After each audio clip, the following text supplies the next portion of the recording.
అంబటి రాంబాబు మొదట లాయర్, తర్వాత political leader. ప్రతిపక్షాలను తన ప్రశ్నలతో ఉక్కిరి బిక్కిరి చేసి లా పాయింట్లు పట్టి మేకులు కొట్టి తల బొప్పి కట్టేలా చేస్తారు.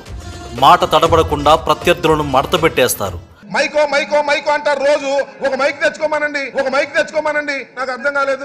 లంచ్ మధ్యలో ఒడియాలు, చిప్స్ లాంటి స్నాక్స్ నంచుకున్నట్లు ఆయన మాట్లాడుతున్న టైంలో సెటైర్లు, కామెడీ డైలాగులు, పంచులతో మెస్మరైజ్ చేస్తారు. తను చెప్పే ప్రతిదీ కరెక్టే కదా అనిపిస్తారు. అంత క్లారిటీగా ఉంటుంది అంబటి పొలిటికల్ ఫైరింగ్. గౌరవనీయులు బుచ్చి చౌదరి గారు, నాకు అర్థం కాదు ఏంటంటే అంబటి రాంబాబు గారు కిరికిరు అంటాడు. ఏంటి సార్, నాకు అర్థం కాలేదు. అంబటి రాంబాబు గారు చెప్పాలి దీనిలో కిరికిరు ఉందంటే ఇప్పుడు నా ముక్కులో ఏలెట్టడం, నేను ఏదన్నా అంటేనేమో బావురు అని ఏడవటం. ఏంది పని, నాకు అర్థం కాలేదు. నా ముక్కులో ఎందుకు ఏలెట్టాలి? నేను కాము కూర్చున్నాను కదా. అంబటి రాంబాబు గారు ఆయన కిరికిరి చెప్పాలి. ఏంది కిరికిరి భాష, నాకు అర్థం కాదు. మీ ఇష్టం వచ్చినట్టు మాట్లాడుతుంటే నన్ను రెచ్చగొడతారు. కేబుల్ టీవీ నడిపే స్థాయి నుంచి మంత్రిగా ఎదిగిన అంబటి ఎన్నికల రణక్షేత్రానికి రెడీచ్ అంటున్నారు. తండ్రితో పాటే రాజకీయాల్లో అడుగుపెట్టి ఈ స్థాయికొచ్చారు. అంబటి తండ్రికి ఆనాటి ముఖ్యమంత్రులతో సత్సంబంధాలు ఉండేవి. మాజీ సీఎంలు చెన్నారెడ్డి, అంజయ్య, నేదురుమల్లి జనార్దన్ రెడ్డితో నేరుగా మంచి పరిచయాలు ఉండేవి. కొంతకాలం పిసిసి సభ్యులుగా కూడా పనిచేశారు. ఒకవైపు రాజకీయ వారసత్వం, మరోవైపు విద్యార్థి దశలోనే నాయకత్వ లక్షణాలు అంబటికి బాగా అబ్బాయి.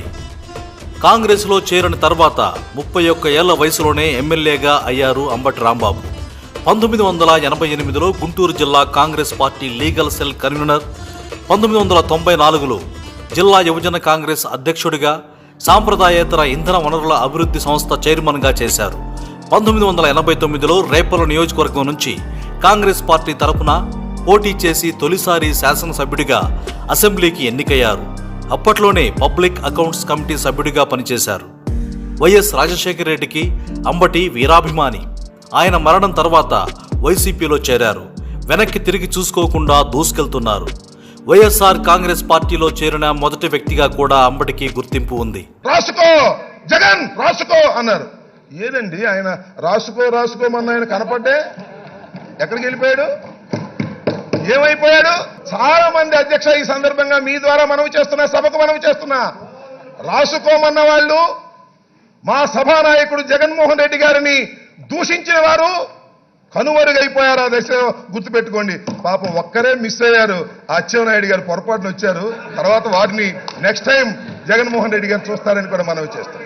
అయితే 2014లో సత్తెనపల్లి నుంచి వైసీపీ అభ్యర్థిగా బరిలోకి దిగి టీడీపీ అభ్యర్థి కోడెల శివప్రసాదరావు చేతిలో స్వల్ప ఓట్ల తేడాతో ఓడిపోయారు. 2019 ఎన్నికలలో అదే కోడెల శివప్రసాదరావుపై 20,876 ఓట్ల మెజారిటీతో గెలిచి ఎమ్మెల్యేగా ఎన్నికయ్యారు.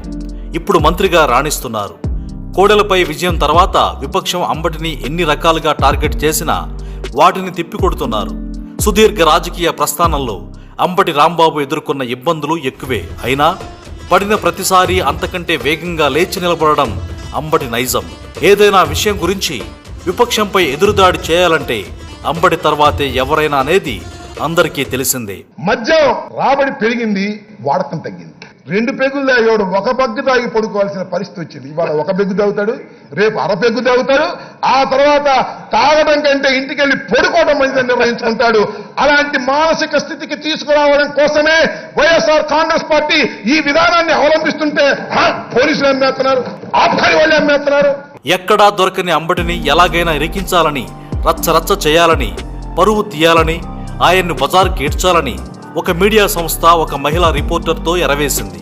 కొన్నాళ్లు చిలక పలుకులు పలుకుతూ ఆ లేడీ రిపోర్టర్ అంబటిని ఊరించేందుకు యమా ట్రై చేసింది. చివరకు ఏమీ చేయలేక అంబటి సూక్ష్మ దృష్టికి దొరికిపోయింది. దీంతో వెంటనే ఆయనే ప్రెస్ మీట్ పెట్టి ఆ మీడియాను బండకేసి ఉతికారు. తనతో పెట్టుకోవాలంటే ఫేస్ టు ఫేస్ రావాలి, కానీ ఇలాంటి నీచపు పనులు చేయడమేంటని డైరెక్ట్ వార్నింగ్ ఇచ్చారు. ఇప్పుడు ఆ ఛానల్ బాబుకు కుడిభుజం లాంటిది. ఇంత క్లిష్టమైన సమస్యల నుంచి కూడా ఈగ ఎగిరినంత ఈజీగా తప్పించుకోగలరు కాబట్టే ఆయన్ను ఆముదం పూసుకుని తిరుగుతుంటారని అంబటిని ఎరిగిన వాళ్ళు చెప్పుకుంటూ ఉంటారు. ప్రస్తుతం ఎన్నికల తేదీ డిక్లేర్ అయ్యింది. మళ్లీ ప్రత్యర్థులు పొత్తులతో వస్తున్నారు. అంబటి మాత్రం సైరా సత్తెనపల్లి అంటున్నారు. తన బిడ్డగా భావించే జగన్ను మరోసారి ముఖ్యమంత్రిని చేయడమే తన ముందున్న తక్షణ కర్తవ్యమని పొలిటికల్ ఫీల్డ్ ను దున్నేస్తున్నారు. Please subscribe .news.